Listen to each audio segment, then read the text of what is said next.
Good morning. Welcome to day 17 of the Democrat shutdown. I feel like on a day like this, at the end of another long week, I just feel like we ought to apologize. I hate that we have to do this. I don't want to be here any more than you do talking about this subject. It is so difficult to be a happy warrior when you know that so many millions of American people are suffering, being made to suffer unnecessarily because of the Democrats' political games. If you're keeping count at home, we're on day 17 of the shutdown. The Democrats have now voted for the 11th time to keep the government closed. 11 times now. They've refused to just do their basic job, get the government going again, making sure that federal employees are paid, that our troops are paid, Border Patrol agents, TSA agents, air traffic controllers, and everyone else who relies upon the vital services of our federal government. They're being denied that because Democrats in Congress are playing games. And right now, to add insult to injury, if you're paying attention at home, you also need to make note of this. Yesterday, the Senate Democrats took it a step further. They rejected a standalone bill to fund our nation's defense and pay our troops. They voted it down. Now, why is that so noteworthy? Well, the bill was passed out of committee in the Senate with broad bipartisan support. And yet, the Democrats still engaged in a stunt on the floor, and they rejected it. So now they are on record specifically and exclusively to block the paychecks of the troops, to block the funding of our national defense in a very dangerous moment in world history. It is absurd to us. Leader Thune said this on the floor, on the Senate floor after that vote. He said, quote, "That one vote demonstrates just how fundamentally disinterested Democrats are in supporting our troops and providing for our common defense." Yes, that is exactly what we saw, and I suspect that if they were here today and it was on the floor, they'd do it once again. Now, tomorrow, the Democrat leaders are going to join for a big party out on the National Mall. They're going to descend on our Capitol for their much-anticipated so-called No Kings rally. We refer to it by its more accurate description, the Hate America rally, okay? And I'm not sure how anybody can refute that. If you think about what's going to happen here tomorrow, you're going to bring together the Marxists, the socialists, the Antifa advocates, the anarchists, and the pro-Hamas wing of the far-left Democrat Party. That is the modern Democratic Party. That's where they've gone. And the Hate America rally is the common theme among all those groups. Listen to the language they use themselves. Many of them don't like living in America. They hate capitalism. They hate our free enterprise system. They hate our principles. They hate the ideas that we come in to work every day to fight for, to preserve, in the greatest nation in the history of the world. They hate the idea of individual freedom and limited government. They hate the idea of the rule of law. They fight against it all the time. They hate the idea of peace through strength. They lobby against it all the time. Individual freedom, limited government, the rule of law, peace through strength, fiscal responsibility, free markets, human dignity, the things that lead to human flourishing, the things that made us the greatest nation in the history of the world. They're opposed to law enforcement. They're opposed to military, and their votes show it over and over. That's the collection of voices that you'll hear tomorrow that the Democrats will go out and raise their hands with and cheer with. And some of these people are so blinded by their hatred of President Donald Trump that they can't find one reason to celebrate America or all that we've accomplished and continue to accomplish under this new administration. Now, obviously, every American has every right to exercise their First Amendment freedoms. I'm personally a big advocate of that. I spent the first 20 years of my legal career in the federal courts before I came to Congress defending the right to free speech. They have the right to do it. Republicans, by the way, are the party that fights to maximize your liberty. And we believe, just as our founders did, that every American has been endowed by God himself with unalienable rights, and that includes the rights to life and liberty and the pursuit of happiness. But tomorrow, this rally is not about freedom. It's about the opposite. For many of our Democrat colleagues, tomorrow is about creating really a spectacle. That's what they've been doing here every day of the shutdown with their little TikTok videos and their publicity stunts, and they're going to do it in a much larger venue tomorrow. And as the shutdown drags on, it's becoming increasingly clear that this spectacle is the reason the Democrats have refused to reopen the government. Just read a sample of the materials that this organizing group has circulated far and wide about the event tomorrow. They distributed talking points cheering on the shutdown. I mean, they're urging this on. They love this. They're cheering on Chuck Schumer's decision to close the government, and their lead organizer said this is his words, not mine, quote, "He hasn't surrendered yet. I call that progress."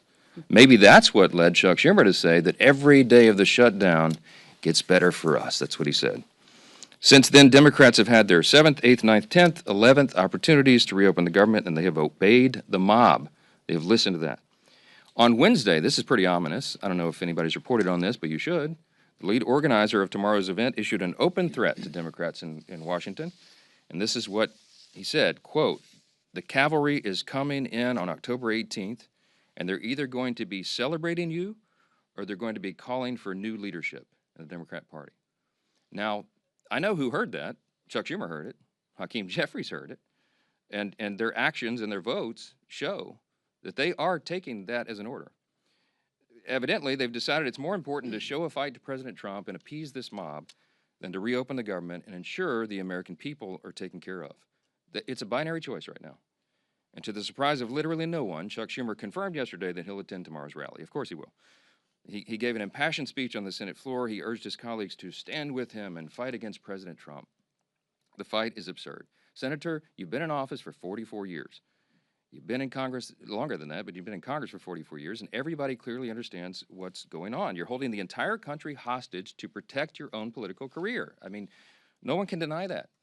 And what you're doing is absurd. You're demanding $1.5 trillion new spending instead of the clean, totally nonpartisan CR that you yourself voted for just 7 months ago.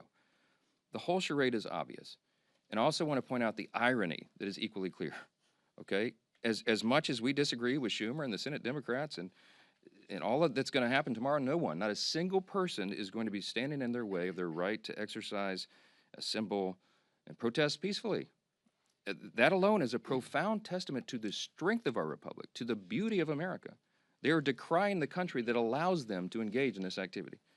And the last time I checked, Americans have more freedom right now to express themselves and speak their minds after Republicans took over and ended the years of having millions of Americans' voices systematically silenced during the COVID pandemic years and the left's cancel culture.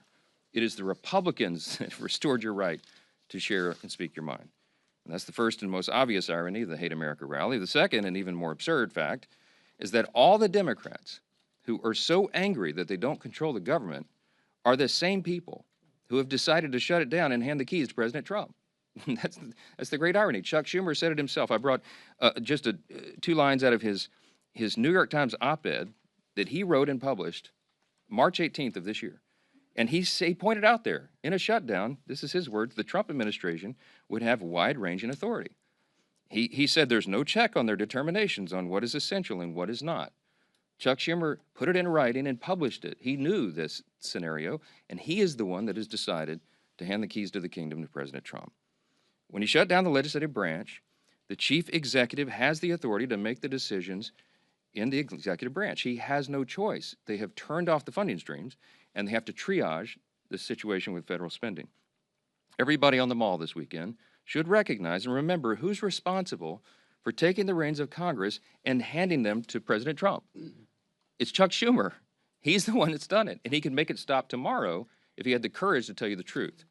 But he's incapable of telling the truth right now, and he's doing something that's unprecedented. Never in the history of Congress has a party shut down the government over a clean CR. This is an unprecedented event, and it's inexcusable. And it's Chuck Schumer who's making the decision to keep the government closed. And until the mob and Bernie and AOC and the rest of the socialists give him permission to reopen the government, we're afraid that Americans are going to continue to suffer at the hands of Democrats' political games. I doubt Americans will hear that on the protest stage tomorrow, but that is the truth. And it's why Republicans are here and will continue to be here every single day, sharing the facts with the American people for as long as it takes. In just a moment, you're going to get to hear from our dear friend and colleague, the chairman of our Armed Services Committee, Chairman Mike Rogers of Alabama. As I mentioned at the top of the remarks, Democrats have voted 11 times now to block the paychecks for our troops. And we have a duty to support those men and women who defend our country and all the rest of us. And the Democrats are failing our brave heroes. Chairman Rogers is here to tell you more about that and the other grave implications for our national defense and our military readiness. I'm happy to introduce him to you right now. Chairman Rogers. Thank you, Mr. Speaker. I appreciate that. I appreciate all of y'all being here and focusing on what this means for us. We are very fortunate that President Trump found a way to pay our troops this Wednesday on their payday. For those of you who aren't aware, this country has never, for the last 148 years, because of congressional inaction, failed to pay the troops on time. 1877 was the last time. That would have happened this Wednesday, but for what President Trump did. I do want you to know that that option is not going to be available in 2 weeks for their next paycheck. We had 2 million service members that were able to get paid this week because of President Trump's creativity. And these are families that are serving around the world, many of them in very unfavorable conditions, making huge sacrifices for our freedom and safety. And most of them live paycheck to paycheck.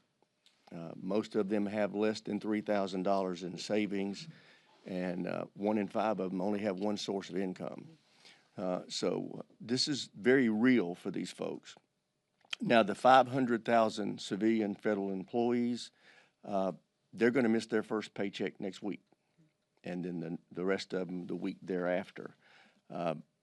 This is going to get really painful for a lot of civilian employees. Obviously, I think about the DOD civilian employees, but throughout the federal workforce, people will start missing their first paycheck next week and the week after, and it is solely at the feet of Chuck Schumer and the Democrats in the Senate. This body has passed a funding bill that just continued the Biden budget for a few weeks while we negotiated, and it's the Democrats who have decided to shut this government down. Another consequence that we're dealing with, we were just informed last night by the National Nuclear Security Administration, the group that handles and manages our nuclear stockpile, that the carryover funding they've been using is about to run out. They will have to lay off 80% of their employees. These are not employees that you want to go home. They're managing and handling a very important strategic asset for us. They need to be at work and being paid. Other things that some of our civilian and active duty, the active duty employees are having to suffer is they don't get to do routine medical and dental care when they're in a shutdown. They don't have tuition assistance when they're in a shutdown. If you're got a permanent duty change of station that's occurred during the shutdown, you're just stuck. Your apartment may already be closed. You may be your furniture on a truck going somewhere, and you're just stuck in limbo. All these things are real life problems for people that are being imposed on them by the Democrats. Russia, China, Iran, North Korea, their governments are not shut down. These are the members of the axis of evil that we're having to deal with, and we need our Defense Department operating on all cylinders. Y'all know we've recently passed the reconciliation bill. We're in the middle of contract negotiations for nuclear submarines, for destroyers, for aircraft carriers. All that had to stop because of this. We have personnel that are supposed to be analyzing our intelligence gathering. They're gone home. They've gone home. They can't do their jobs. This has very real national security implications that Chuck Schumer has imposed on this country, and it needs to end. It needs to end, especially now before people start missing paychecks. And with that, I'll yield to the leadership. Thank you, Chairman Rogers. Well, Chairman Rogers just laid out some of the dire consequences that are happening today because Chuck Schumer decided to shut down the government. And a lot of people ask, what's the off-ramp? And especially they ask, what changed in Chuck Schumer from just a few months ago, back in March when Chuck Schumer voted for these very same funding levels? Chuck Schumer himself voted for these funding levels in March, and today he's shutting the entire government down, jeopardizing America's national security over those same levels. And so what changed? And I think you don't need to look any further than what you saw on the stage in New York last night. A debate between the leading candidates for mayor of New York to see how far Chuck Schumer's party has moved to the socialist left. When you see Mondami, who's the leading candidate, and by all accounts is going to win going away for mayor of New York, has taken over the Democrat Party in the state of New York. And his main opponent on that stage, there is no bench in the Democrat Party. It was disgraced former Governor Cuomo, who was run out of office for, among other things, instituting policies during COVID that led to the death of thousands of senior citizens. That's the best that the Democrat Party has to offer in the city of New York. And so Chuck Schumer's watching all of this and recognizing that from March till today, his own party has moved so far to the socialist left that he's now afraid for his own political future. And to try to hold on and grasp one last ounce of power for himself, he's willing to jeopardize millions of American families. And that is who is paying the consequence for Chuck Schumer's actions, for the tantrum that he's having. He is more concerned, as the speaker pointed out, at impressing the Hate America rally crowd that's coming up here tomorrow than he is about not solving all of our problems. Tomorrow, if he voted today to open up the government, it wouldn't solve our differences. And we all know we have big differences. We have 3 appropriations bills that are in a conference committee that, frankly, Republicans and Democrats on those committees had already worked out the differences. And it was Chuck Schumer who walked away back then a few weeks ago and decided then he was going to shut the government down. Not because we had really big differences on those policies, but because he needed to appease the radical base that had taken over his own party. And so maybe as Chuck Schumer starts realizing the consequences of his actions, and maybe it's the people that are holding Chuck Schumer hostage that we need to make an appeal to release Chuck Schumer so he can release the American people. But over and over again, we're going to keep talking about the damage that Chuck Schumer's actions in shutting down the government are causing on real people. Our men and women in uniform, yes, President Trump was able to stave off for a few more weeks by finding money to pay for them, but as Chairman Rogers pointed out, that account's about to go dry. But there are other federal employees that were not able to get paid just in this most recent pay schedule.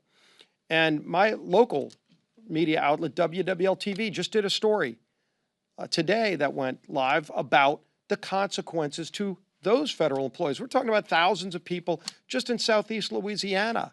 Maybe Chuck Schumer doesn't care about those people, but his party is causing pain through a lot of corners of this country. I want to read a quote from the director of the food bank in the New Orleans area. He said, quote, "Demand is up, supply is down, and now we're getting hammered by the fallout from the government shutdown as more and more people who may have been expecting to get that paycheck to buy groceries, so now they'll come to us or one of our 500 partners to get food assistance." That was the chief strategy officer of Second Harvest Food Bank in New Orleans, just representing one area of the country where thousands of federal workers can't even afford to buy groceries and are going to a local food bank so that Chuck Schumer can appease the most radical socialists in his party. This is affecting real people. And there's a bill that, again, doesn't solve all of our differences, but just allows those people to be freed so that they can get back to work. They can get their paychecks. They can provide food for their family while we negotiate those differences for another few weeks. It's time for Chuck Schumer to end this madness. There's a bill to open the government. Let's go solve our differences, negotiate our differences, but in the meantime, stop holding the American people hostage, Chuck Schumer. Yield now to our conference chair, Lisa McClain. Thank you. Well, happy Friday, everybody. Here we are again. It's been almost a month since House Republicans passed a bill to keep your government open. And what have Democrats done in all that time? They have voted now 11 times to shut the government down. Shut the government down. 10 times to deny paychecks to troops. 10 times to block food assistance from struggling moms and families. 10 times to close our national parks. And 10 times to force our TSA agents, Border Patrol officers, and air traffic controllers to work. without pay. Why? Ask yourself why. Because Democrats are holding the American people hostage, using you as leverage to demand more wasteful spending. That's what they want, to the tune of 1.5 trillion of that. And what do they want you to spend your money on? Well, again, let's take a look at it again. I know I sound like a broken record, but these are the facts. Government benefits for illegal immigrants. They want to spend your tax dollars on that. They want to spend your tax dollars on handouts to left-wing media outlets. They want to spend your tax dollars to fund LGBTQ awareness campaigns, not here, but overseas, right? Because your money should be spent on LGBTQ awareness overseas. And pet projects that President Trump already shut down for being wasteful and woke. See, the Democrats like the wokeness, and they advocate for the waste, the fraud, and the abuse. And they advocate for that on your backs and with your money. It makes no sense until you see who's really calling the shots. This weekend, we'll see mobs of radicals at the I Hate America rally. And you'll see them across the country. These are the same activists who pressure Democrats to keep our government closed, to hurt you, to divide us, and to push their far left agenda. So when you see those images, remember this. This is who Democrats are fighting for. Not you, not our troops, not the hardworking moms down the street. They're fighting for the most radical voices in America. And make sure that they own that, right? It's time to stop catering to the protesters and start standing with the American workers. Open the government, pay our troops, reject Chuck Schumer's dirty little deal, and let's get back to work for the American people. Thank you. Okay, questions? Yes, sir. Speaker, what's your message to the 170 or so U.S. citizens who have been detained by ICE? About 20 of them are children. And to your GOP colleagues, do you support ICE raids in the agriculture and hospitality sectors of your districts? I don't know what you're talking about with the children. I do know that ICE is. 170 U.S. citizens, according to ProPublica, have been detained by ICE so far since January. Okay, I haven't seen that, so I'm not going to comment on it. But I will tell you that ICE is doing the job that the American people demanded that they do. If you look back at the election results of 2024, it was overwhelming. And virtually every poll noted that the border and the issues that came from the open border were the number one issue on the minds of Americans. It's largely why President Trump won such an overwhelming victory in the election, won all 7 swing states and 75 million popular votes.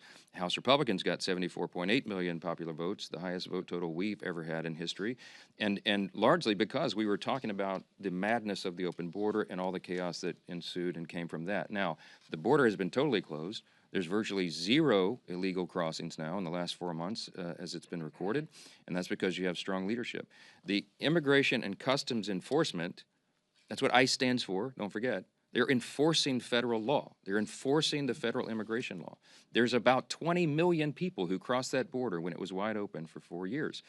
And a lot of them are very dangerous people that need to be rounded up and sent right back home, and they're doing their very dead level best to do that. But anyone who breaks our law has to make account for that, because you have to enforce the law or you don't have a sovereign country. If you don't have a border, you don't have sovereignty. The administration is doing the best they can. They're trying to ensure that we get some sanity back to the situation.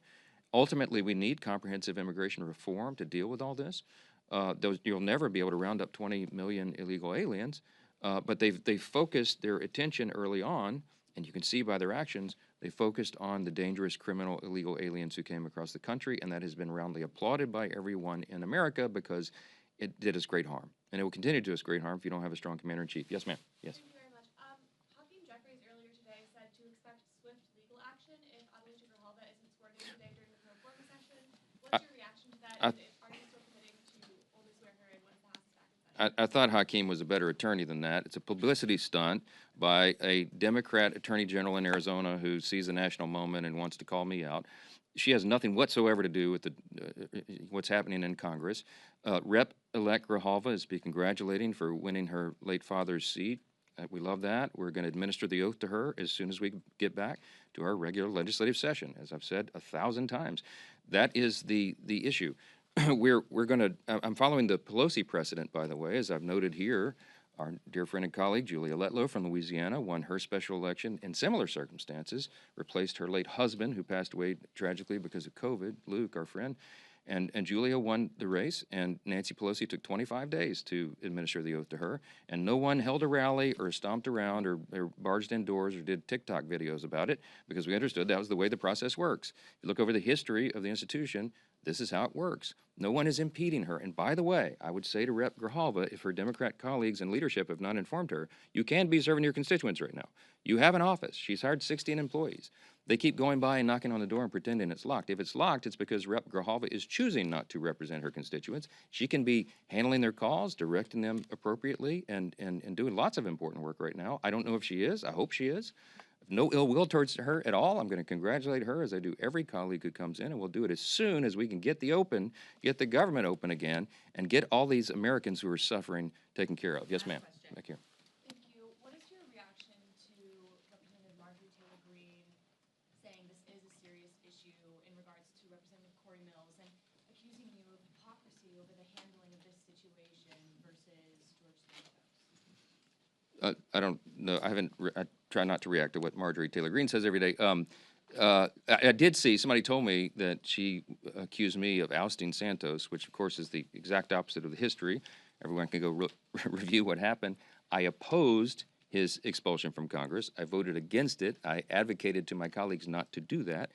And you can take George Santos's word for it himself. I think right before he submitted to prison, he did a very friendly social media post about me and how I'd been such a great friend to him and a help to the guy. I had a lot of, I was trying to reach out to him as I would any colleague who's in a difficult situation. And I'll be frank. I talked to George Santos about redemption and about, God's mercy and grace. So look, I don't know what Marjorie's talking about.